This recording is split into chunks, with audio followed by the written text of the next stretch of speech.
warahmatullahi wabarakatuh. Perkenalkan, nama saya Rani Dutasari dengan NIM 2203044277. Di sini saya akan menjelaskan rangkuman materi dari pertemuan ke-9 sampai dengan 15. Yang pertama, pertemuan ke-9 yang berjudul Penciptaan Nilai Barang dan Jasa. Nilai adalah kumpulan manfaat yang dapat diberikan oleh suatu produk atau dengan kata lain produk memiliki kegunaan. Nilai terbagi menjadi dua perspektif. Yang pertama, perspektif konsumen, dan yang kedua, perspektif perusahaan. Kemudian, pertemuan ke-10 dengan judul Etika Bisnis dan Tanggung Jawab Sosial. Etika bersumber dari moralitas yang merupakan sistem nilai hidup secara baik sebagai manusia. Bisnis memerlukan etika untuk, yang pertama, meningkatkan kualitas hubungan bisnis di antara pihak-pihak yang melakukan bisnis. Yang kedua, meningkatkan kinerja perusahaan. Yang ketiga, mencegah perusahaan memperoleh sanksi hukum. Tanggung jawab sosial menunjukkan kemampuan yang harus dimiliki seseorang atau sebuah organisasi untuk memberikan tanggapan terhadap hal yang diminati tanggapannya oleh pihak lain. Kemudian pertemuan ke-11 dengan judul Manajemen Perusahaan. Fungsi-fungsi manajemen terbagi menjadi 4. Yang pertama, planning, yaitu suatu proses mengembangkan tujuan-tujuan perusahaan. Yang kedua, organizing, suatu perusahaan memperoleh dan mengatur sumber daya perusahaan baik manusia, modal, dan teknologi.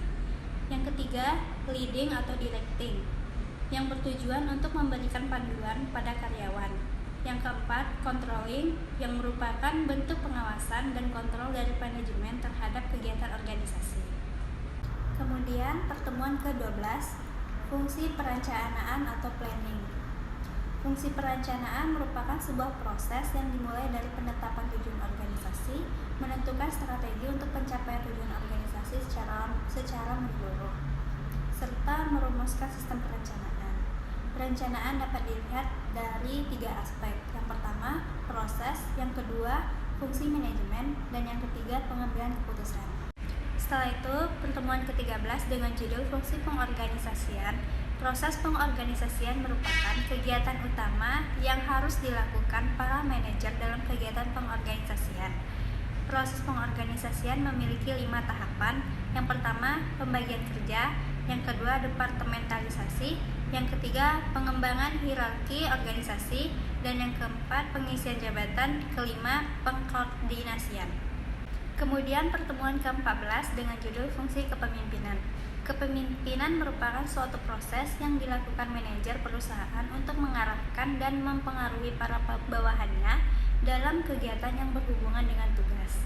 Setelah itu, pertemuan ke-15 atau yang terakhir dengan judul Teknologi Digital dalam Komunikasi.